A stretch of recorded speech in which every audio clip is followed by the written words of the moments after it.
Carvalho, nós vamos falar um pouquinho sobre a Lei de Introdução às Normas de Direito Brasileiro, né, a LINDB. Raquel, muito obrigado por ter aceitado o convite, seja muito bem-vinda. Para mim é uma honra, Dr. Vanderlei, estar com vocês para trabalhar do tema do controle interno junto à Controladoria Geral do Estado de Minas Gerais, que tem se mostrado um dos melhores e mais aperfeiçoados espaços de controle na estrutura do Estado brasileiro.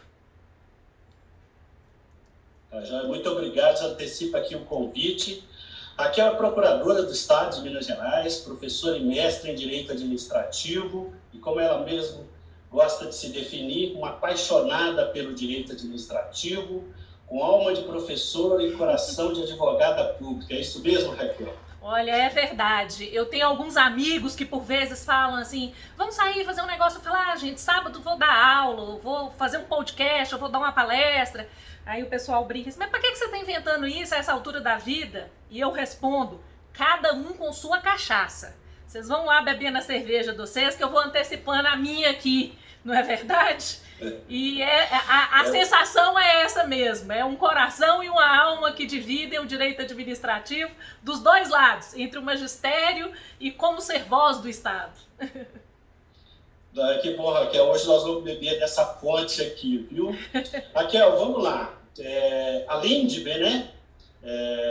Lei de Introdução, houve algumas alterações a partir de 2018 para cá, principalmente acréscimo dos artigos 20 a 30, né, que vai ser mais o nosso foco da nossa conversa aqui. Gostaria que você falasse um pouco da importância dessa lei, da gente falar sobre ela. Essa lei, ela sofreu alterações, ela recebeu um nome um pouco antes de Lei de Introdução às Normas do Direito Brasileiro, deixando de ser a antiga Lei de Introdução ao Código Civil. Ela já havia se tornado, antes de 2018, a Lei de Introdução às Normas do Direito Brasileiro. Mas, de verdade, ela recebeu conteúdo normativo que justificasse esse novo batizado, com a Lei Federal 13.655, que em maio de 2018 foi publicada e que trouxe uma série de novas regras. Em um momento em que estávamos, e acredito eu ainda estamos do país, de uma compreensão a propósito da esfera de controle que a qualifica como exagerada, excessiva. Se falando em hipercontrole público, em uma série de visões críticas, algumas técnicas, outras um tanto quanto ideológicas, que serviram como pano de fundo para a introdução de algumas regras. É muito comum que as pessoas digam assim, a LINDB mudou o quê? Eu falo, na verdade, mudou antes. A LINDB é o resultado da mudança, não foi a LINDB que mudou. A LINDB, ela meio que passou a régua numa mudança que já vinha ocorrendo. Eu me recordo quando, em 2004, eu dava uma aula sobre controle no Ministério Público do Distrito Federal e Territórios. E havia servidores de todas as esferas de controle. Então, desde quem conduzia procedimento disciplinar no Congresso Nacional, a quem trabalhava no Tribunal de Contas da União, e eu falava assim, gente, vou contar para vocês estão exagerando. Quando a gente tem uma banana e a gente aperta muito a banana, é igual adolescente. A banana vai embora, você fica só com a casca. Vocês vão tomar uma lei cala a boca, não vai demorar nada. Muita calma nessa hora. Vamos trabalhar tecnicamente os pressupostos do exercício do controle. E a verdade é que no Brasil a gente ainda não tem uma teoria geral do controle. Esse é um grande problema. E a LINDB veio com um outro pano de fundo, que é o inconformismo que cresceu na última década com a força vinculante dos princípios. A gente sai de um Estado de Direito que era baseado em regra legal, então cada vez que um servidor tinha de agir, ele tinha que buscar lá. Lei 869 do Estado de Minas Gerais. O que estabelece de deveres e obrigações do servidor? Então eu tinha que, para falar em infração, achar um descumprimento específicozinho, escritinho, detalhadinho naquela lei. Se eu não achasse, eu não conseguia atuar. É a legalidade lei em sentido estrito. Aí, de repente, o trem muda, né? De repente, a gente fala, não, tem legalidade que não é moralidade. Então aí não tem legitimidade, mas é um pouco ilegal porque não é exatamente descumprimento de lei, mas, né, não é. Se é imoral, é um pouco ilegal. E aí a coisa cresce. Não, na verdade, a gente tem que trabalhar o ordenamento como um todo. E os princípios, até os implícitos na Constituição, obrigam. E se, por exemplo, eu nomeio uma esposa para um cargo em comissão na mesma esfera da autoridade nomeante, já é uma ilegalidade. E é uma ilegalidade, disse o Supremo Tribunal Federal, a partir dos princípios constitucionais. Não precisava nem daquela bobagem daquela resolução do CNJ, não. Só ter eficiência, impessoalidade e moralidade já era assim antes da gente falar isso pela súmula vinculante 13. E agora vamos para frente. Olha que negócio perigoso. A gente começou a falar de normas de baixa densidade normativa, essas escritas na Constituição, moralidade, impessoalidade e eficiência, mas um bocado de outra que não estava. Boa-fé objetiva, segurança jurídica, proporcionalidade, razoabilidade. A gente começou a falar com todo mundo que quem não observava isso cometia ilícito, ou seja, legalidade passou a ser princípio. E aí o que em algumas esferas aconteceu? Aconteceu na esfera administrativa e aconteceu também na esfera do controle. Essas noções de menor densidade normativa, incorporadas no ordenamento ou de modo expresso, ou por dedução ou indução, enquanto método científico de definição principiológica, isso tudo passou a justificar que se falasse, aí tem arbítrio demais, porque aí o nível de subjetivismo tá insano. Então nós pegamos uma realidade onde tem um tanto de controle sobre todas as ações administrativas, com base em normas que não são regras legais, com base em princípios, e aí nós crescemos para outro lado, nós crescemos para a base da pirâmide. Nós começamos a pegar resolução, portaria, aviso, instrução. Então aí virou o samba do crioulo doido, porque normas do próprio executivo passaram a integrar a legalidade, princípios não escritos na Constituição passaram a integrar a legalidade, e aí tanto gestor como controlador ia ali pensando o que achava melhor. Tem hora que fazia controle de legalidade da portaria, tem hora que não fazia, controle de constitucionalidade fazia só de vez em quando, então tinha hora que era só o princípio, tinha hora que era só a resolução. Isso foi dando uma sensação, o pessoal fala assim, é a histeria dos princípios, a geleia. Eu falei, isso deu uma geleca na administração pública. Todo mundo ficou sem saber muito para onde que ia. E aí, quando a gente dá o telhado de vidro, mas a pedra vem certinha. Porque aí se estabelece, então vamos pôr regra nesse negócio. Então vamos contra essa hipertrofia do controle que está ensejando abusos, por um momento, inclusive, da ciência jurídica, porque eu queria que as pessoas entendessem que não é só uma questão estrutural, institucional de órgãos e entidades que controlam, é uma questão até de um momento de amadurecimento da ciência do direito. E é neste caldeirão que vem a Limbit e coloca uma série de regras e com a pretensão de ser um sobre-direito. Eu ainda estou querendo saber o que é sobre-direito, mas ela vem como um filtro que eu falo que é a peneira pela qual tem que passar qualquer interpretação administrativa e de quem faz o controle, seja judicial, seja interno da administração pública, interno disciplinar, interno hierárquico, não importa. Aqui é muito bem. Essa questão principiológica realmente ela é importante. A gente lembrar que nosso regime disciplinar é de 52, né, bem antes, né, bem anterior à lei de 88, na nossa Carta Magna, né, e tantos outros, né, códigos que sofreram, novos institutos que foram acolhidos depois, inclusive pelo próprio Código Civil e tudo mais, e a necessidade, inclusive, desses institutos criarem regras para que seja utilizado de forma subsidiária para tampar determinados vácuos legais aí. Mas você falando desse contexto, aí já pensando no contraponto, né? Então, para os órgãos de controle, isso teve uma certa carga negativa, né? Houve um entendimento de que a norma significaria retrocessos e impunidade, né? Mudança seria uma espécie de freio de mão para o exercício do dever de processar e sancionar os agentes públicos. Gostaria que você falasse um pouco para a gente desse contexto.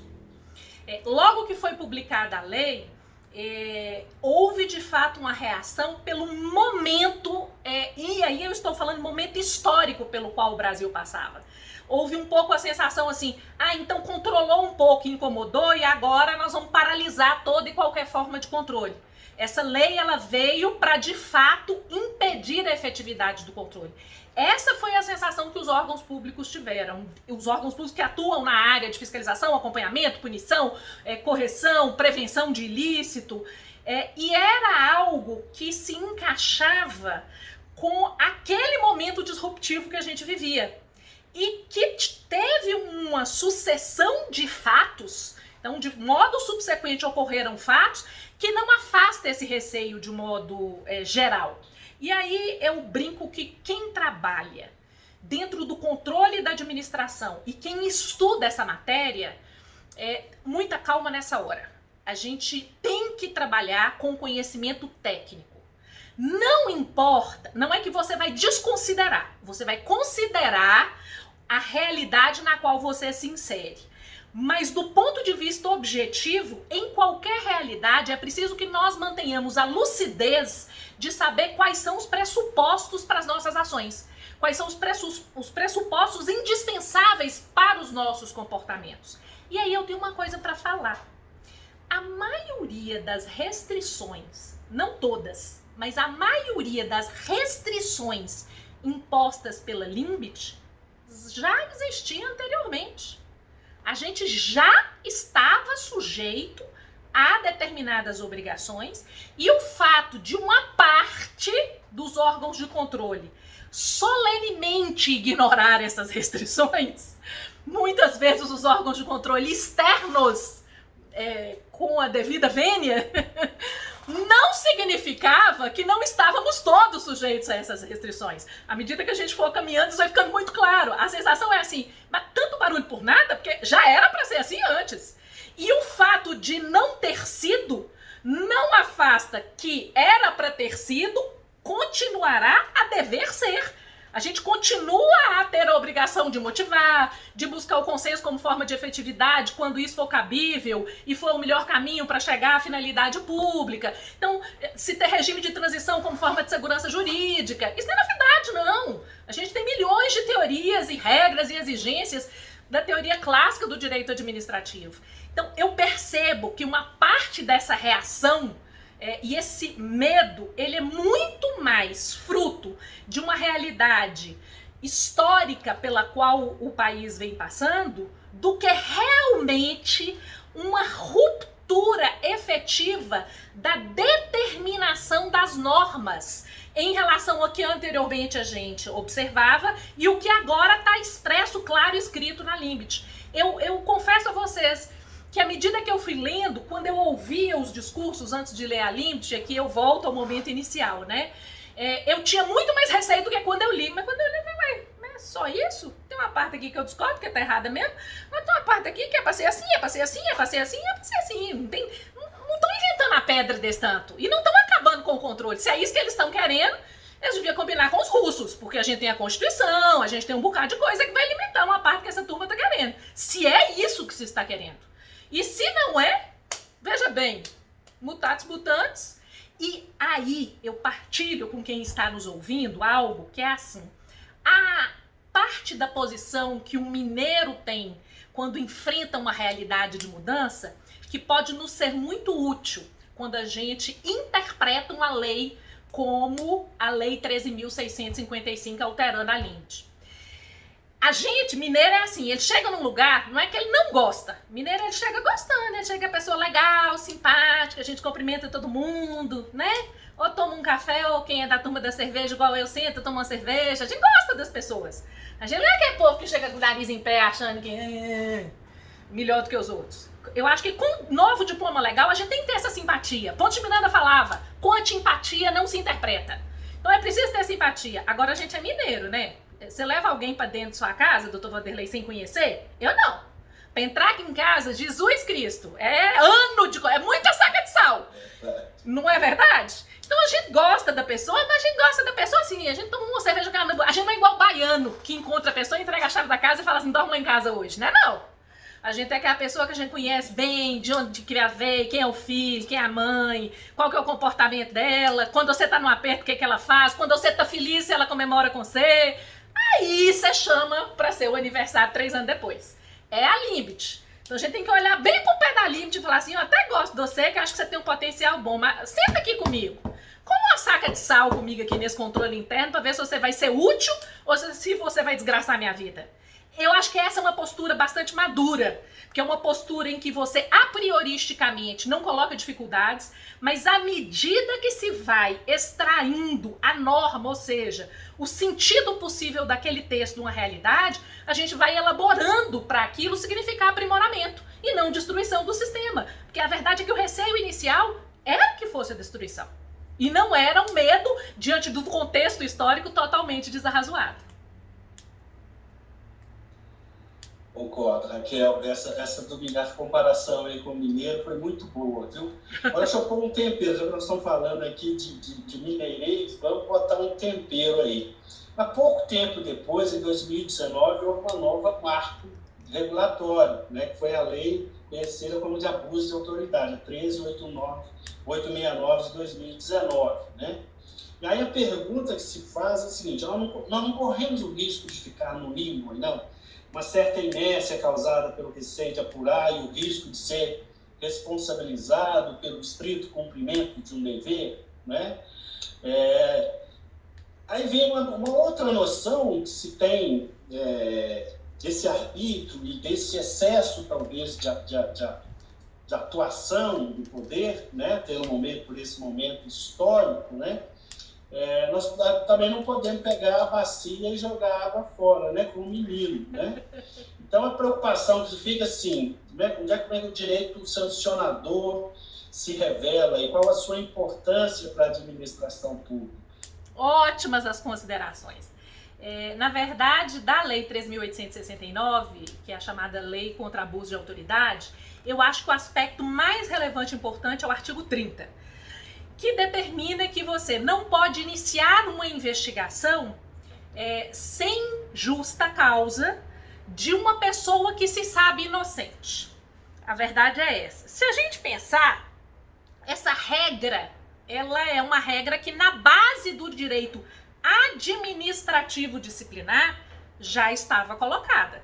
No direito penal, tem-se clara a necessidade de justa causa e no direito administrativo, investigar sem justa causa de alguém que se sabe inocente também não era admitido.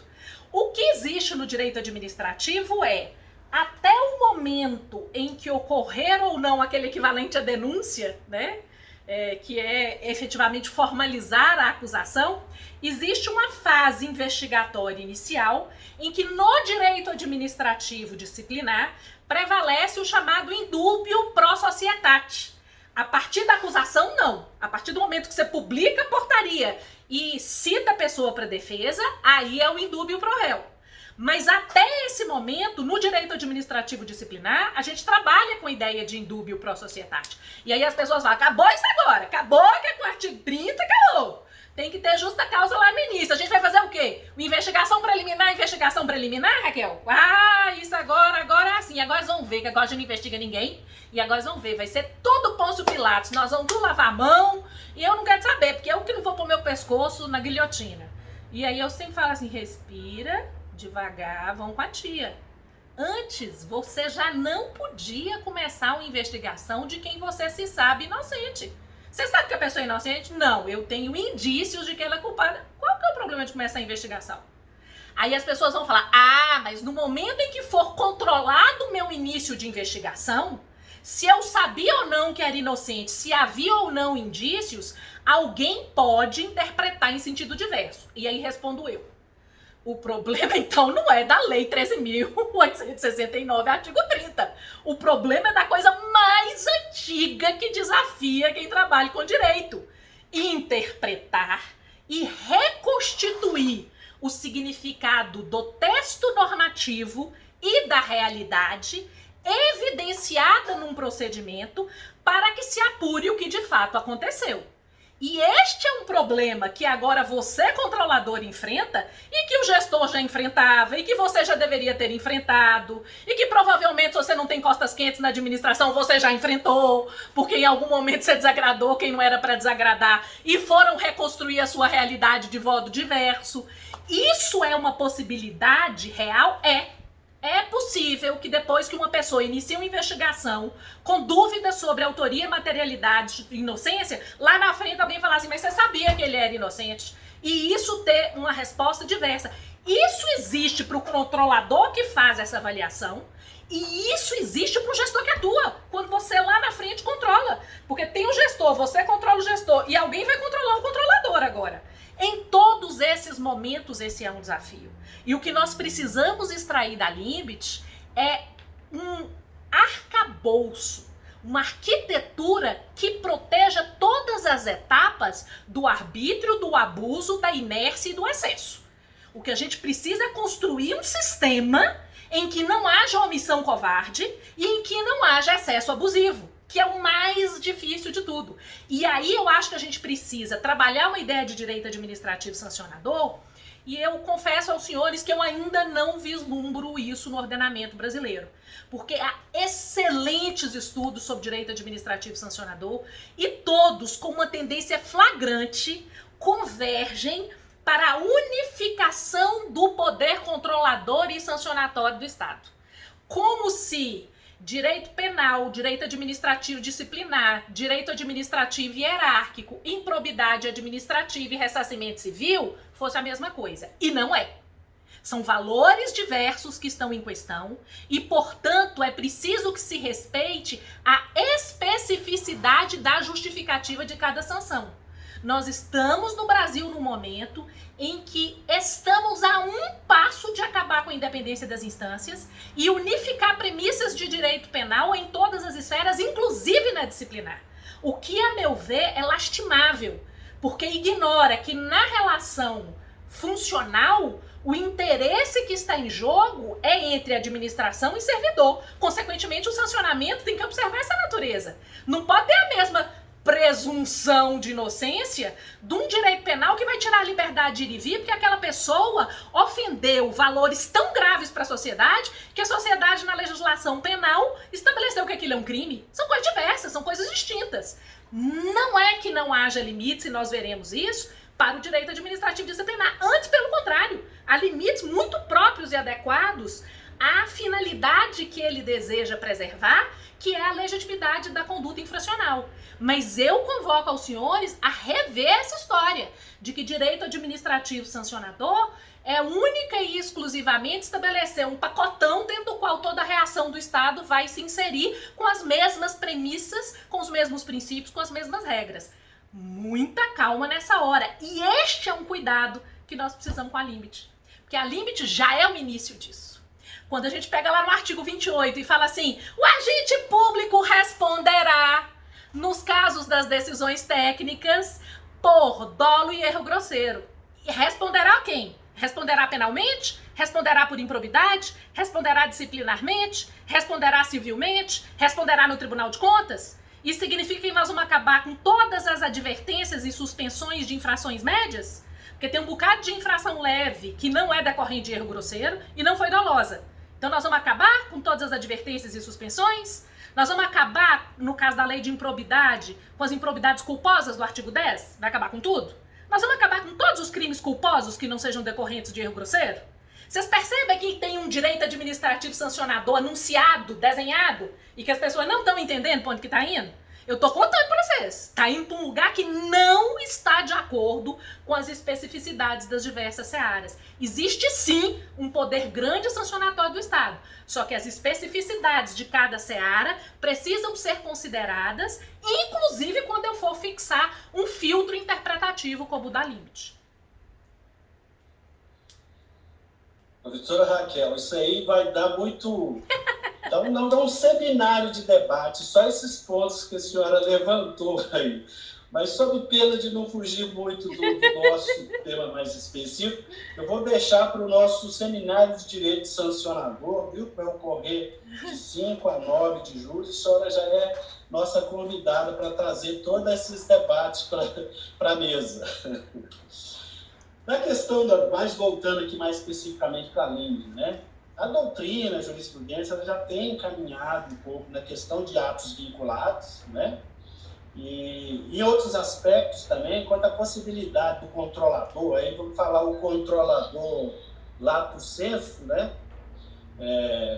Em todas as suas esferas, intervir em atos que antes eram tidos como meramente discricionários, né? Então, há um avanço no sentido de entender que, sim, dependendo da fundamentação, da justificativa, né, é possível intervir nesses atos. Seu artigo lá, irretroatividade, dificuldades do gestor, limites de interpretação e deferência, né, você inclusive coloca um pouco essa questão. Se houve um processo administrativo e uma fundamentação adequada para a administração escolher. Aí a nossa questão aqui, sobre essa questão do pragmatismo da lei, né? Isso está muito além, para além dessa questão da discricionariedade, da oportunidade, da conveniência do gestor, né? Quando em base de vícios e irregularidades, esses atos podem e devem ser revistos? Pergunta excelente. Porque a lei não é assim. Pode falar, doutor Vanderlei. Porque a lei ela não pode ser um para-raio nesse sentido, né? Então, eu gostaria de saber o que a senhora pensa sobre essa questão toda desse pragmatismo que a senhora fala, então, que a lei trouxe para a gente. Primeiro eu queria começar de uma discussão que parece antiga, velha e resolvida e não é nada. Que é a questão dos atos vinculados e dos atos discricionários. Eu acho que até hoje a gente ainda tem problema em definir o que é vinculação e discricionariedade. As pessoas falam, tem não, eu falo, tem. Tem na medida em que, por exemplo, um ato vinculado ele tem que ter sujeito, forma, conteúdo, finalidade e motivo fixados no ordenamento. Que ordenamento? Aquele que começa com os princípios implícitos e termina com a portaria e a resolução. Só aí, só em interpretar todas essas normas para definir, por exemplo, qual é o conteúdo de uma ação administrativa, a gente já tem um problema hermenêutico imenso, que as pessoas não reconhecem.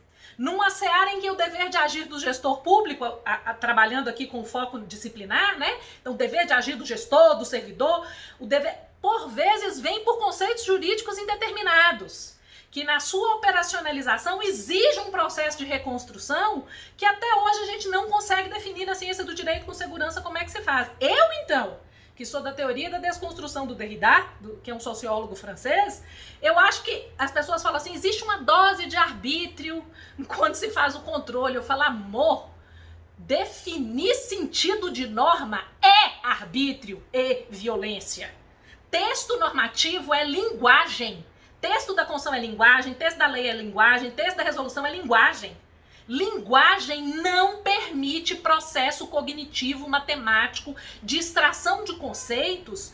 Eu não diria que em boa parte dos casos, eu diria que quase em todos os casos. Por quê? Porque é preciso que, diante de realidades diversas, sujeitos diversos, atribuam significado. O significado ele é atribuído. Quem acha que o significado vem do significante do que a gente usa, nunca interpretou na realidade administrativa. Então nós temos um problema que é de filosofia do direito, que quando ele estoura cá com a limite no controle, as pessoas ficam apavoradas. E eu falo, quem mandou a gente estudar? E aí eu me incluo, quem mandou a gente estudar filosofia do direito? Se a gente tivesse estudado Nietzsche, se a gente tivesse estudado Heidegger, que fala que, por exemplo, não existe a coisa, existe o fenômeno da coisa. Não existe, por exemplo, servidor em si. Existe a sua experiência sobre o conceito de servidor. Se a gente tivesse maturidade para enxergar isso, a gente ia entender por que quando a gente chega na definição do conteúdo da ação como um elemento vinculado do ato administrativo, tem gente que fala é vinculado, tem gente que fala que é discricionário. É porque o problema é de antes. É de definir o que é vinculação e discricionariedade, mas eu vou pular essa parte. Que eu não vou surtar com todo mundo, eu vou facilitar a vida. Vamos imaginar que a gente está falando de multa de trânsito, que fala assim, fulano pode multar quem passar nesse radar a 150 por hora fazendo um racha. 7 pontos na carteira, suspensão do direito da habilitação para conduzir veículo e sei lá quantos R$1.000 que morra no dinheiro tanto que precisar, porque mais que merece. Eu sei quem tem que fazer o quê, diante de qual realidade, por escrito ou digitalmente, para atingir um determinado fim. Vinculado, ó. E aí imagine que a gente esteja falando assim, deferir férias para servidor, autorizar colocar cadeira no meio da rua. Vou dar só exemplo cretino. Não vou falar assim, por exemplo, elaborar política pública de saúde. Não. Vou pular essa parte, vou falar das coisas mais fáceis da gente enxergar a discricionariedade. Neste caso, como é que vai se dar o controle e a atuação com a história da fundamentação? A gente tem um problema grave, que é o seguinte: historicamente no Brasil, se entendia que quem tinha que motivar é quem praticava ato vinculado. Então, por exemplo, a pessoa que fosse lá multar o que passou a 150 tinha que falar assim, ó, a foto, ó, o registro do radar. E aí motivar, considerando que de acordo com o registro do radar e a foto e a cara da pessoa e a placa e o domínio do veículo, fatos, considerando que o Código de Trânsito, que a Constituição, que a resolução, que a junta, o jari, e multa, suspensão, ok, motivação de ato vinculado. Mas a motivação dos atos discricionários não era exigida. Por quê? Porque se entendia que havia liberdade para autorizar ou não as férias, para deixar ou não colocar a cadeira. Por exemplo, assim, para comprar ou não comprar a vacina. Coisinha pouca. Então a gente entendia que havia discricionariedade. E havendo discricionariedade, não haveria dever de motivar. Até que alguém falou assim, uai menino, mas eu tô achando que discricionariedade não é poder tudo, é poder uma parte. E se não houver motivação, eu nunca vou saber se escolheu dentro da parte que podia ou se escolheu fora. Uai, eu tô achando que tem que motivar é o ato discricionário. Caiu a ficha. Tem que motivar muito mais o ato discricionário do que o ato vinculado. E com a motivação do ato discricionário, eu consigo controlar se quem escolheu dentro dos limites da liberdade que tinha, ou fora dos limites. Aí a gente começa a fazer a diferença entre discricionariedade e arbítrio. Eu posso escolher comprar a vacina 1, 2 ou 3? Posso. Mas eu posso escolher não comprar vacina? Não. Tá fora. Eu posso escolher deixar 10 cadeiras, deixar 20 cadeiras? Posso. Mas eu posso proibir de pôr as cadeiras? Não, aqui eu até posso, porque aqui justifica. Não, ali não. Ali eu não posso, porque não justifica. A gente começa a descobrir que a motivação, ela é essencial como instrumento de controle dos contornos da discricionariedade. E, de certo modo, essa motivação nos coloca diante da realidade de quando eu faço as escolhas discricionárias e de quando eu aplico a lei dos atos vinculados, ou nos elementos vinculados do ato discricionário. E a LIMIT, ela veio e passou a régua nisso. Se a gente olhar lá no artigo 22, ela não faz nada de muito diferente disso. A LIMIT fala a decisão... na interpretação de normas sobre gestão pública, serão considerados obstáculos e dificuldades reais do gestor às exigências de política pública sem prejuízo do direito. E quando for falar sobre regularidade de qualquer coisa, tem que considerar circunstâncias práticas. As pessoas falam assim, nossa, não, obrigou ao gestor e ao controlador estar preso à realidade. Amor, a gente já estava. Desde que a gente obrigou motivação para a prática de ato discricionário e vinculado, já é para vincular a pessoa àquela realidade e à verdade material dos fatos que ela invocou. Seja para aplicar a lei do ponto de vista da vinculação de todo o ordenamento, se o comportamento for vinculado, seja para verificar se a escolha no ato discricionário foi dentro dos limites da liberdade que o ordenamento dava. Isso já estava colocado. Isso é só olhar para o passado e falar assim... Quem lá na frente for olhar para essa realidade que aconteceu, não pode ignorar essa realidade que aconteceu se essa realidade foi aquela que parametrizou, que controlou, que deu os contornos do que era possível fazer. Eu falo que a única coisa que a gente fez foi explicitar os efeitos do dever de motivação e encarnar a própria administração e o controlador. Não tem nada de errado isso não. É só não admitir que com o passar do tempo alguém invente que foi diferente o que foi de fato de determinado modo. Ou que com o passar do tempo o controlador descubra que foi diferente aquilo que foi colocado como realidade da base da escolha administrativa. Então eu falo, eu estou escolhendo isso porque aconteceu A, B e C. O controlador vai lá e fala assim, mas não aconteceu nem A, nem B e nem C. Por que você escolheu isso? Você está usando como pressuposto isso aqui que não é verdade?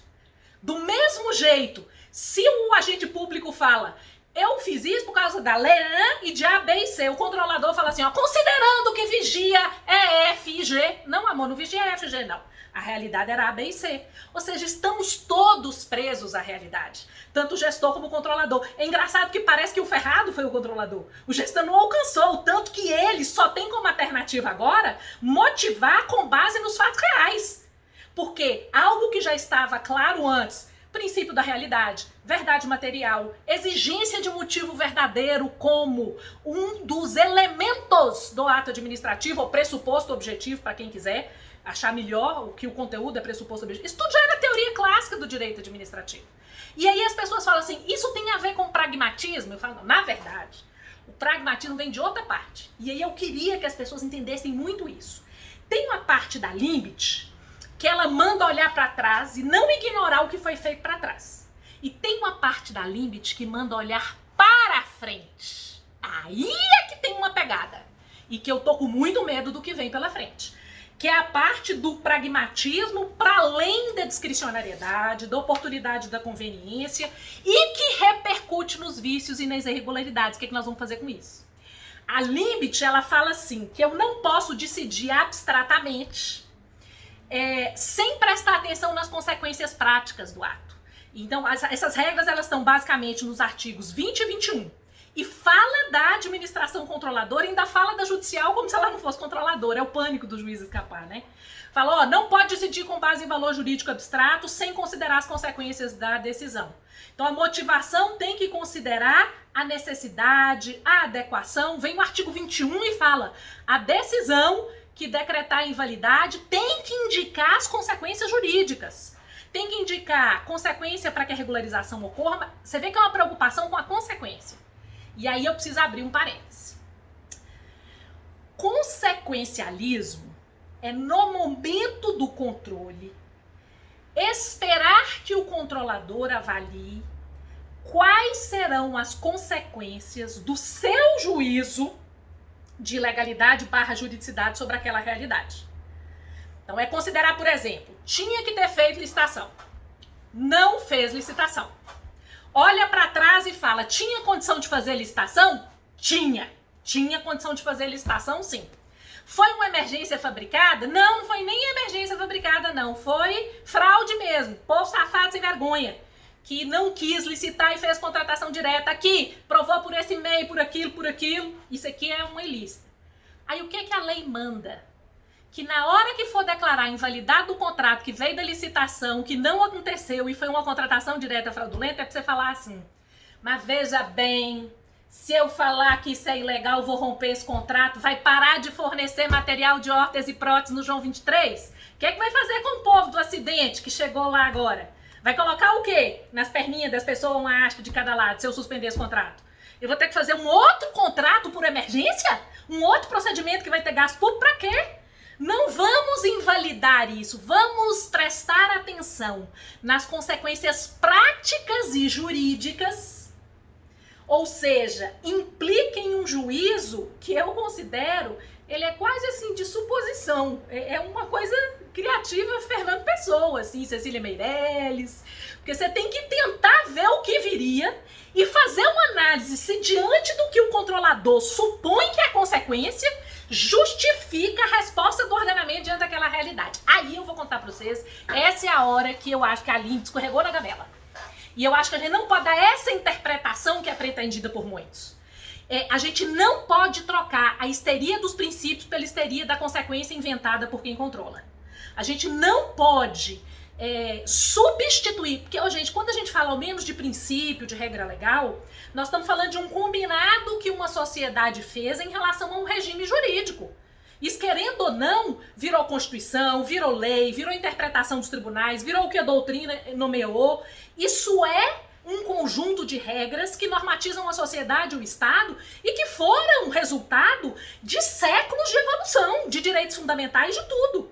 Aí no momento em que eu vou aplicar isso, eu vou desconsiderar isso tudo, porque alguém vai olhar pra frente e vai achar que algo vai dar errado e que por isso eu não vou impor a resposta anterior?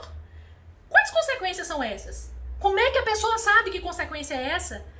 Olha, a ditadura da abstração dos princípios não é pior do que a ditadura da adivinhação das consequências. Eu estou para dizer para vocês que esse consequencialismo, como um espaço que potencialmente pode autorizar que você ignore o que era obrigação nos termos do ordenamento anterior, é muito pior do que a subjetividade e a abstração das normas principiológicas. E aí eu convoco a cada um que está escutando esse podcast para, pelo amor de Deus, começar a estudar essa história. Eu tenho algumas discussões já feitas sobre isso. Eu tenho um podcast que se chama RCcast, está em todas as plataformas, Direito Administrativo para Todos. E tem artigos também já disponibilizados, o Dr. Vanderlei mencionou, no Direito Administrativo para Todos, que por enquanto é www.raquelcarvalho.com.br. Em muito breve eu já consegui o link Direito Administrativo para Todos. A gente já vai fazer a transição para lá com o novo site. E eu gostaria que vocês lessem muito, estudassem muito. No Instagram eu tenho algumas aulas que eu já partilhei de pós-graduação em que eu discuto isso. Parte das aulas, indicando inclusive bibliografia. Então, se vocês quiserem seguir, @professora Kel Carvalho, vale a pena dar uma olhada, porque este sim é um ponto que me preocupa da LINT. Muito bem, professora. Não posso deixar de recomendar o blog também, não. Entrei lá, tem muitos artigos interessantíssimos lá, gostei de todos. Bom, vou voltar aqui um pouquinho aqui. Tem um artigo, né, no seu artigo também você destaca o enunciado 13 do IBDA, né? A competência para dizer qual é a melhor decisão administrativa é do gestor, não do controlador. E faz referência à teoria da deferência e à doutrina de Chevron do direito norte-americano. Eu gostaria que a senhora comentasse para a gente um pouco dessas doutrinas. Quando a gente trabalha a ideia de que definir a melhor decisão administrativa do gestor, é um pouco essa ideia de construir qual é o sentido possível da norma de direito administrativo. E, na verdade, o que se deseja não é afastar o gestor do exercício dessa competência. Como diz o outro, eu acho que é melhor. Tem muito controlador que acha que é pior. O que a gente quer é exigir do controlador o que se chama de ônus argumentativo. E aí eu queria explicar por quê. Veja bem, quem atua é um conjunto de servidores, um servidor, um órgão ou um conjunto de órgãos que tem competência naquela seara. Vale dizer, é ele que sabe falar sobre meio ambiente, se a caverna XB3 tem que ser preservada, se tem o estalactite, estalagmite. Isso vale para meio ambiente, isso vale para trânsito, isso vale para vacina, isso vale para fiscalização hospitalar, isso vale para educação. E uma coisa que eu queria que a gente tem perdido a presunção de veracidade dos atos administrativos. E quando se faz o controle dentro da administração, tem um negócio que é muito curioso. Como é a administração controlando a administração, até quando você faz o controle judicial posteriormente, a resposta tem sido: a administração entendeu o quê? E aí a administração entendeu o quê? É a administração controladora, que nem sempre tem a capacidade institucional e a expertise para se pronunciar sobre aquele aspecto. E que a única coisa que acontece é que quem controla falou depois. E a gente tem uma tendência, eu descobri isso quando eu era novinha. Minha mãe ia no médico, ele falava uma coisa que ela não queria escutar, ela ia em outro. E aí ela induzia o outro a falar o que ela queria. E aí o outro falava, ela falava assim, sabia que aquele primeiro médico não prestava? Olha lá o outro. Quem é que falou que o segundo acertou? Onde é que está escrito que quem fala depois é que acerta? Tem um autor que fala sobre controle. O dia que eu li o texto dele, não o livro, é o Eduardo Jordão, da Fundação Getúlio Vargas, acho que agora ele está em São Paulo, mas ele estava no Rio antes. E o Eduardo Jordão tem um livro onde ele fala sobre o controle complexo, aí ele analisa diversos países, fala da história de que em relação a problemas sensíveis, muitos países entendem que neste caso o controle tem que ser não deferente. Então questões sensíveis, como por exemplo vacina, o judiciário não tem que ser deferente. Mas questões técnicas complexas e políticas, o judiciário tem que ser deferente. Ele falando que esse critério não traz segurança. E aí, essa pessoa que faz esse livro incrível, que eu tive que ler 3 vezes para entender, um dia ele publicou um artigo e ele falou exatamente a história do médico. Ele falou assim, quem disse que o controlador só desfaz erros? O controlador, se não tem capacidade técnica, ele pode desfazer acertos. O que a gente tem que ter cuidado é verificar, até onde vai a presunção de veracidade dos atos praticados por quem originariamente os exerceu. E essa presunção de veracidade, entendo eu, depende da motivação. Porque ele tem que explicar por que que ele operacionalizou a multa naquele caso, que era de 10 salários mínimos a 1.500 em 100 salários mínimos. Quais foram os danos? O que precisa ser reconstituído? Ou seja, ou ele motiva quando há discricionariedade, mesmo quando há vinculação, ou eu não consigo checar de verdade se ele merece a presunção de veracidade. E a posteriori é possível que se derrube essa presunção com base na motivação. Por isso é que tudo começa na motivação. Ou eu convenço o gestor a motivar e coloco o cumprimento desse dever como um pressuposto da presunção de veracidade, que em ele merecendo o controlador tem o ônus de derrubar, porque os juízos feitos pelo gestor, que é quem tem a competência e a legitimidade no ordenamento, a meu ver, tem que prevalecer, e só pode ser destruído se as bases fáticas, técnicas, políticas encontrarem substrato em descumprimento de direitos fundamentais, garantias constitucionais, fatos verdadeiros apurados no momento posterior do controle. Percebam que com isso fica muito mais trabalhoso, tanto para o gestor quanto para o controlador. Mas fica muito mais fácil da gente sair do arbítrio. Fica muito mais seguro da decisão do gestor não ser considerada ilícita abusivamente. E quando for, que a decisão do controlador interno da administração não seja derrubada no controle externo, a posteriori, como é o controle judicial, que, em regra, é o espaço onde termina essas discussões. Então, na verdade, quando a gente trabalha essa ideia de que quem escolhe é o gestor, é porque é ele que age. E que o juízo dele, em princípio, é o técnico político adequado, é ele que tem a competência, ele que tem a expertise. Ah, mas e se ele não fez isso direito? Então nós vamos discutir, nós vamos evidenciar isso. E aí é óbvio que pode ter o controle. E é óbvio que o controle pode ser repressivo. A gente, de certo modo, aqui, trabalha muito com as searas em que há liberdade de escolha. E aí entra em questão discricionariedade política e administrativa. E aí que entrou a questão da doutrina Chevron, do direito norte-americano e a teoria das capacidades institucionais. Essa teoria ela é muito vinculada a um aspecto específico do direito norte-americano, que é o das agências.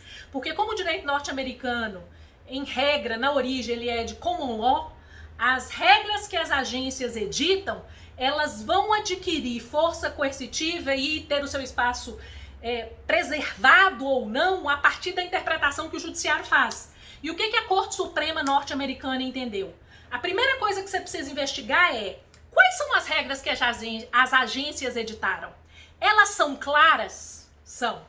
Se elas são claras e são razoáveis, o judiciário não tem nada a ver com isso, tem que cumprir a regra. Se der ilicitude, deu, se der licitude, deu, acabou. Não, elas não são claras, elas são ambíguas. Elas são ambíguas. A agência interpretou essas normas. Essa interpretação é razoável? Se ela é razoável, também tem nada a ver com isso. Então, a norma que está no ordenamento, que decorre dos precedentes, ela pode ser ambígua. O que a agência interpretou é razoável em relação a essa norma prévia ambígua? Então eu, judiciário, não vou entrar. Quando é que eu, judiciário, vou entrar? Quando não há uma norma clara e a interpretação dada pela agência, ela é confusa. Ela é desarrazoada. E aí tem uma série de exceções que se coloca, por exemplo, se a interpretação é feita pela primeira vez, essa interpretação no âmbito do litígio em que ela é parte não justifica a deferência, porque é a primeira vez que interpreta. Se a agência não é a única responsável naquele setor, se são vários órgãos, você não pode preservar. Começou a se separar o que a agência define como interpretação possível dos pareceres, das normas de interpretação, por exemplo, dos resultados das interpretações do controle, falando que isso não justificaria essa doutrina chamada doutrina Chevron. E aí nós temos outros casos relevantes, como é o caso City of Arlington e Federal Communication Commission, onde há um certo aprofundamento dessa teoria e se conclui: não cabe ao judiciário, mas às agências avaliarem a margem de atuação e interpretação nos termos da delegação estatutária. O que nós estamos fazendo aqui? A gente sabe essa autocontenção que a gente fala que o judiciário tem que fazer? Ele tem que definir até onde ele vai? Se estabelece isso em relação à própria agência, que nesse caso é quem exerce o poder regulamentar e o poder punitivo. Então, essa teoria, ela tem na base o quê? A agência norte-americana equivale aos nossos órgãos e entidades. Esses órgãos e entidades da administração pública direta e indireta são os que têm melhor capacidade institucional e expertise. E, portanto, o juízo deles tem que prevalecer primeiro, a menos que haja algo inverídico, desarrazoado, desproporcional. E nós temos alguns julgados do Supremo em que isso ficou bastante claro. Quando se justificou, por exemplo, a história do homeschooling, que havia um parecer do MEC e do Conselho Federal de Psicologia falando, olha, estabelecer como obrigatório o homeschooling é diminuir muito a experiência de amadurecimento da criança. Então a gente não pode, num país como o Brasil, admitir isso da jeito que vocês estão querendo, não. Vamos com muita calma. E é engraçado que aí veio a pandemia e a gente viu que o parecer não estava errado, né? E aí o que o ministro Luiz Roberto Barroso falou? Ele falou, olha, então é razoável a gente respeitar esse que é o entendimento técnico. E teve divergência, por exemplo, na história do limite de idade. A criança, para estar no primeiro ano, ela tem que ter no mínimo 7 anos do dia 30 de março. Se não tiver, ela tem que voltar para o ano para trás. Teve a mesma discussão. Quem é que define isso? O Alexandre de Moraes falou, a administração está agindo arbitrariamente. A maioria do Supremo falou, não está não. Esse juízo técnico, quem tem competência não somos nós, os controladores posteriores. É quem está dentro do Ministério da Educação e consegue fazer essa avaliação com base nessa motivação que me foi entregue. E olha, nos dois casos, o que é que levou à não ilicitude? Que a administração tinha apresentado motivação suficiente. Raquel, essa aqui é uma aula, hein? Mas assim, tem tanta coisa que dá para puxar uma coisa da outra aí. Mas o nosso tempo realmente é meio curto, para não ficar também muito cansativo. Verdade. E a gente poder aproveitar em outros momentos, palestras, seminários e tudo mais. Mas só para ir caminhando aqui já para o nosso fim, tem algumas questões que eu acho importantes, né? Essa questão, você falou do passado, do presente, toda a dificuldade que a gente tem hoje, até pela carência de estrutura e tudo mais, às vezes quando a gente vai se debruçar sobre o ato, né? Tem um hiato aí do tempo, né? E nós temos uma dificuldade disso, apesar do controle, e aí veja bem o que é importante um controle eficiente, né? E aí eu estou falando o controlador ser parceiro no sentido de antever, de orientar, de adotar medidas preventivas. Há muitos próprios tribunais de contas já vêm informando que o importante do processo, né? Já que nós não somos perenes, e às vezes, enquanto gestores, nós somos passageiros, né? E só depois de um tempo, às vezes, o controle vai se debruçar sobre essas questões. O importante é se falar e se falar tudo no processo, né? O importante é que se deixe isso devidamente registrado, porque amanhã você não se encontra mais no órgão, não está mais na atividade, não tem acesso àquelas informações para que você produza um conteúdo, né, uma justificativa adequada, e é normalmente quando você precisa, às vezes está fora, às vezes da própria administração. Então, acho importante deixar esse recado aí, de que os processos sejam instruídos, bem fundamentados, né, e nos processos. É importante que se tem que falar, se fale no processo, se deixe registrado no processo, né? E aí, já falando do processo sancionador como um todo, eu acho que essa é uma... Você falou da justa causa, concordo perfeitamente, mas eu acho que a partir do processo, né, é uma responsabilidade compartilhada, né?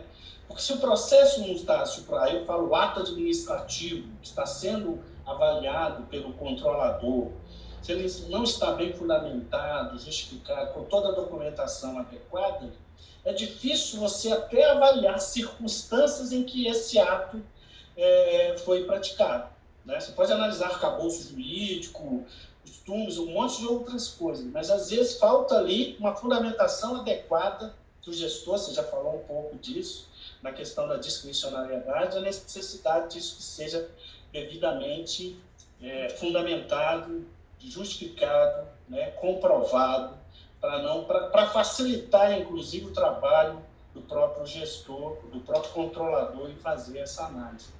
Então, eu acho que é assim, quando você está no âmbito do processo, o gestor que não tiver isso de uma forma clara no processo, ele vai ter um pouco de dificuldade, às vezes, de conseguir apresentar essas circunstâncias em que o ato foi definido e praticado. Bom, aí queria te ouvir só, mas para a gente já caminhando aqui para o nosso fim. Queria falar, então, rapidamente só uma coisa. Ser controlador é uma das coisas mais difíceis. Eu sempre que dou cursos de formação para quem é controlador de qualquer esfera, eu brinco assim, olha, se vocês estão trabalhando com isso, alguma coisa vocês estão pagando. Paga logo. Eu não sei se a gente volta, eu até acho que a gente não volta não. Mas vai que volta, não arrisca, paga de uma vez. Porque ser controlador não é fácil. As pessoas falam isso comigo, mas você está falando que eu lido com a bandalheira. E sou eu que ainda tenho que provar que a bandalheira é bandalheira, eles escondendo as coisas de mim? Eu falo, aham. E aí eu falo, aham, quase saí da sala correndo. Porque a verdade é essa, nós demoramos alguns séculos para entender que quando a administração pública aponta a ilicitude, é ela que tem que demonstrar a ilicitude. Isso é uma das coisas que quem trabalha no dia a dia fala assim, mas não é possível que o sistema funcione desse jeito. E aí você fala, e Estado de Direito é assim. Quem tem o ônus de evidenciar a veracidade do motivo do ato punitivo, que é a infração e a ilicitude, é você que controla. Desculpa, quem mandou você querer ser controlador antes? Já quis, entrou sem saber, tá sabendo agora. A vida há de ser dura. E a gente precisa disso no procedimento. Então, vai ter que aprender a ouvir a parte acusada, a questionar, a juntar documento, a investigar coisas que a gente não tem informação na polícia judiciária e na polícia que auxilia o juízo, né?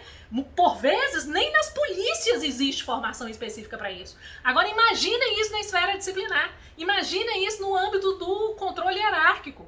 É muito difícil. Eu vejo, por exemplo, o Ministério Público hoje extremamente preocupado com isso. E aí eu vou dizer, não é um momento difícil de vocês entenderem isso. Olhem para os acontecimentos mais recentes do país e vejam o perigo de se querer impor uma responsabilidade instrutória compartilhada em esferas, e todas as esferas não são infensas de captura. O que aconteceu no Brasil nos últimos anos, a captura de espaços punitivos, e não se está discutindo se aconteceu ou não aconteceu o desvio. Estou falando de outra coisa. Eu estou falando do momento posterior de controle com seus vícios, inclusive desmerecer o juízo apuratório realizado. Olhem para as nossas experiências de controle judicial e falem assim, aqui não vai acontecer isso. Porque aqui nós vamos ter o trabalho de instruir o procedimento com ampla defesa e com contraditório. Eu morro de rir quando eu lembro um dos primeiros cursos que eu dei sobre isso, esse também em Brasília, no Ministério Público da União. O aluno falou assim, só quer o que agora? Que eu vou lidar com um dos maiores bandidos do país e dar ampla defesa e contraditório. Eu falei assim, então você vai ser igual ele? Ele falou, tá bom, vou fazer isso. Uma discussão que a gente teve na sala de aula super animada, e é exatamente isso. Não se torne o mal que combates. Preste atenção, você não é um missionário acima de todas as possibilidades de erros e desvios. Procedimento com ampla defesa e contraditório e dever de instruir para o controlador não existe à toa. Existe porque a gente precisa ter cautela para não trazer para dentro do sistema de controle os problemas que o sistema de controle tem que combater. É isso que é duro, difícil. E eu confesso aos senhores, dói até no meu coração, até o coraçãozinho fica assim, gente, não é possível ser tão difícil. É difícil, é isso que a gente tem que fazer, e é por isso que a gente tem que acordar todo dia e batalhar, para da forma certa, apurar e punir. Ou absolver. Aqui essa área nossa realmente não é muito fácil, tem que ter muita resiliência, né? Eu sou um completo otimista e por isso que eu ainda estou aqui, uma carreira que nós escolhemos e que faz um sentido, né? E a gente tem que ter resiliência mesmo para atuar de forma adequada, né? Com os instrumentos adequados, oferecendo as garantias e proteções necessárias para realmente a gente não correr o risco de estar passando para o outro lado, confundindo os papéis, né? É claro que houve avanços, né? Mas também a gente acha que em alguns casos há sim retrocessos, né? Isso a gente tem que reconhecer também, mas faz parte da evolução aí do direito administrativo sancionador. Lembrando que a gente trabalha tanto o regime disciplinar aqui, quanto os aspectos voltados para a pessoa jurídica, né? Os processos punitivos e processos da lei anticorrupção. Mas, assim, para a gente fechar aqui, uma pergunta final, como é que você acredita nisso? Como é que você vê esse momento no país? Para que lado nós estamos caminhando com o direito sancionador? Quais são as nossas perspectivas e desafios? Eu falo que eu sou uma pessoa que eu tenho muito receio de imaginar a consequência, porque eu sou uma péssima leitora de bola de cristal. Tudo até hoje que eu falava assim, isso não vai acontecer, não, aconteceu. Não, agora isso aqui não acontece de jeito nenhum, aconteceu também. Então eu vou contar que eu de futurologia eu não sou muito boa. Eu tenho amigos que falam assim, me conta o que você acha, que a gente já sabe que vai acontecer o contrário. Exatamente, acredito eu, pelo grau de otimismo que um professor tem na alma. Eu falo que a história de ter a alma de mestre leva a que a gente sempre tente enxergar do lado positivo. De uma forma muito lúcida e realista, porque uma característica do professor é realmente manter os olhos abertos no mundo em que ele está. E eu acho que depois do último ano, se a gente pegar assim, final de fevereiro, março de 2020 até 2021, a experiência pela qual o mundo passou, ela foi muito traumática. E as pessoas falam assim, mas isso vai ser muito bom, que a gente vai sair melhor disso. Eu falo, se as pessoas saíssem melhor do sofrimento, todo mundo saía das unidades prisionais anjos. Eu não acho que sofrimento melhora ninguém com segurança. Eu acho que se você aproveita por uma decisão sólida, forte, difícil de ser mantida, dar àquela experiência um significado de aprimoramento, isso é altamente possível. E aí eu vou dizer, a primeira coisa que eu acho que a gente precisa é isso. Dar às experiências de fracasso no controle uma sólida decisão de que daqui nós vamos sair. E para isso eu acho que uma das coisas que a gente precisa é quebrar uma visão bipolar que hoje está na política e que é uma tradição na interpretação do controle. Porque quando a gente estuda controle é muito engraçado, as pessoas perguntam assim, você está do lado do bem ou do lado do mal? E aí quem é gestor acha que o controle é o lado do mal e quem é controlador acha que o gestor e o servidor é o lado do mal. Porque aquela coisa dos cordiais inimigos, que se elogiam, se toleram e se esfaqueiam por trás, que é mais ou menos. A primeira coisa que a gente precisa acabar é com essa visão maniqueísta do direito, da realidade do controle. Não é assim, ou você está comigo ou você está contra mim. Não funciona assim. E algo a gente precisa aceitar. O erro também está em nós, as dificuldades também estão conosco, estejamos nós de que lado estejamos. Estejamos nós como servidores, gestores, quem executa a competência administrativa, estejamos nós controladores. Então a verdade é que todo mundo tem sua cota nesse quinhão de desgraceira que a gente vive. E o que a gente precisa é começar a botar a viola no saco e falar onde é que eu vou melhorar a qualidade do que eu faço. Como que eu vou me modernizar? Então, como o controle interno vai se modernizar? Ele vai ficar atuando só depois mesmo ou ele vai pegar uma rabeira antes para tentar ajudar? Ele vai tentar utilizar a tecnologia, novos instrumentos? Ele vai fazer formação? Nós vamos acabar com aquela ilusão de que auditorias e fiscalizações pulverizadas, ou seja, estratégias de controle pulverizadas resolve?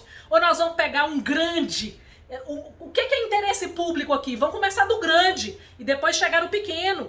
Então vamos começar da política pública e aí chegar no ato. Ou seja, como que nós vamos aprimorar o controle diante dessa nossa realidade? E aí eu acredito sim que é possível haver melhora, se não for uma melhora uniforme de grande proporção, que seja uma melhora consistente o suficiente para que a gente consiga manter para o futuro o parâmetro do que é um controle regular, não persecutório, eficiente e que enseja melhoria na administração pública. Ótimo. Raquel, adorei a conversa, viu? Gostaria de agradecer imensamente sua participação. O nosso Pode Falar foi uma aula, como sempre. Já agradecer e já deixar o convite para os próximos aí, viu? Muito obrigada, agradeço muito e estou sempre à disposição da Controladoria. É uma honra. A honra foi nossa. Obrigado a todos que ouviram o nosso programa. O Vanderlei Daniel da Silva e até o próximo Pode Falar, o podcast da CGE Minas.